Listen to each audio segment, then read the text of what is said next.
The girl who once made my life hell is standing in front of me now, hands shaking, eyes full of something that looks dangerously close to love. I never thought I would see her again. High school feels like another lifetime, a place stitched into my bones with embarrassment, fear, and silence.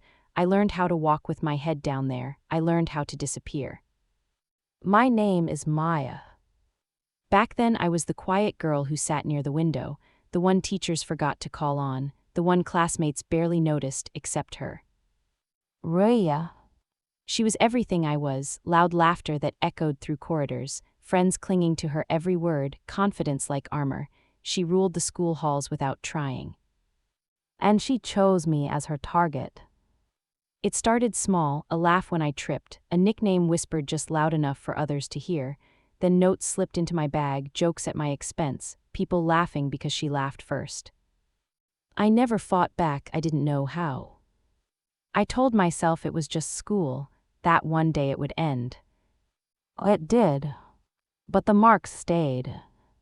10 years later, I sit alone in a small cafe near my office, fingers wrapped around a warm mug, rain streaking the windows. My life is quiet now, safe, predictable, I like it that way. The bell above the door rings. I don't look up right away.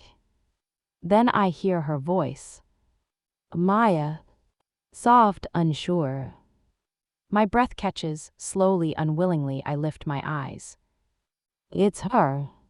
Older, more composed, still beautiful in a way that makes my chest tighten, but the confidence, the sharp edge has dulled, there's something fragile in her eyes now.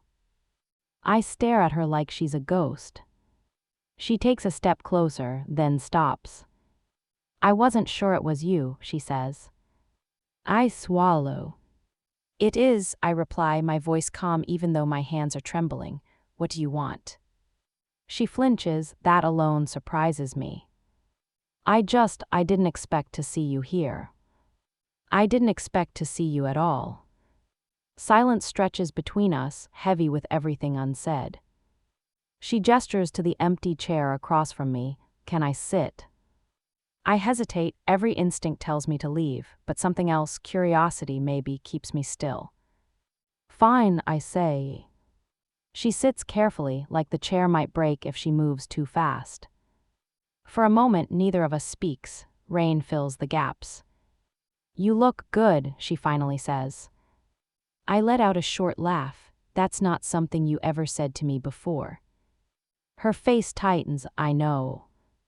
She doesn't defend herself. That unsettles me more than excuses would. I'm sorry, she says quietly, for everything.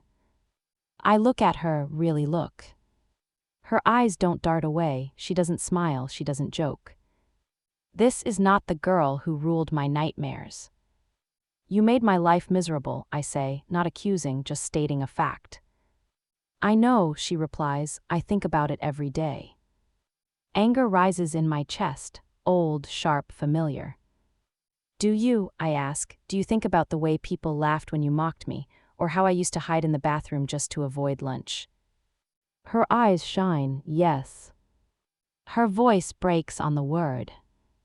I was cruel, she continues, and I don't expect forgiveness, I needed to tell you that I was wrong.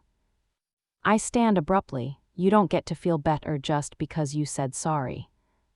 She nods, I know. Her acceptance disarms me. I grab my bag, goodbye, Rhea. As I walk out into the rain, my chest aches, not with anger alone, but confusion. That night, sleep doesn't come easily. Memories surface without permission.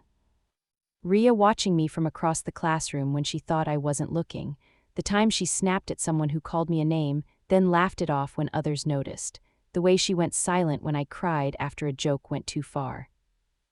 Things I ignored because they didn't fit the story I told myself. A week passes. Then another. I almost convince myself it didn't matter. Until I find the letter. It's tucked inside an old yearbook I hadn't opened in years. A folded page falls into my lap. My name is written on it. In her handwriting. My hands shake as I read. I don't know how to be kind to you. I don't know how to say what I feel without being afraid, but hurting you hurts me too. I wish I was brave enough to love you the right way. Tears blur the words. I sit there for a long time, holding the paper like it might disappear. I don't know what to do with this truth. So I go to the park where we used to hang out after school, the place she mentioned during our awkward conversation, said she comes here when she needs to think. She's there, sitting alone on a bench, shoulders slumped, staring at nothing. I approach slowly. She looks up and freezes. Maya, she breathes. I read your letter, I say. Her face drains of color. I never meant for you to see that. But I did. Silence again. I'm not here to pretend the past didn't hurt, I continue, because it did, a lot. She nods, eyes glassy. But I'm also not the scared girl I was anymore. She looks at me then, really looks. I know, she whispers, you're strong, you always were. I sit beside her, leaving space between us. You don't get to love someone by breaking them, I say softly.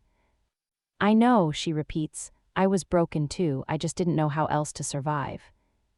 We sit there as the sun dips lower, painting the sky in gold. I don't know what this means, I admit, or if I can ever fully trust you. I don't need answers, she says, I just needed you to know the truth. Our hands rest near each other, not touching, close enough to feel warmth. After a long moment, I move mine closer.